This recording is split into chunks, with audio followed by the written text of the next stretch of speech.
शोभीन श्लोक सांगतो आणि शेवट करतो.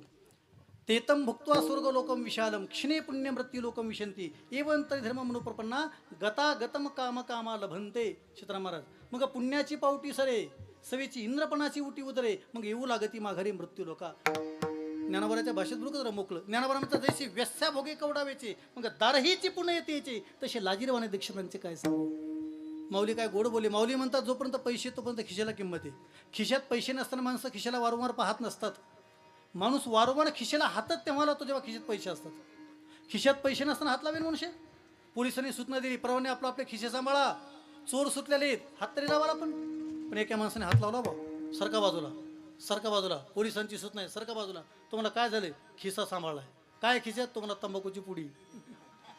याला सूचना होती कधी? तसं तुकोबरांतात तुका म्हणे जाती पुण्यक्षय अधोगती. बेगडे साहेब बरं का, बेगडे महाराज, पुण्याचा क्षय झाला की कोणतंच पद जागेवरती टिकत नाही. मग तुकोबरांत ते टिकतच नाही, आम्हाला नकोच ना. आणि हे आम्हाला कळालं, म्हणून तू सोडून जगातलं काहीच नको शेवट.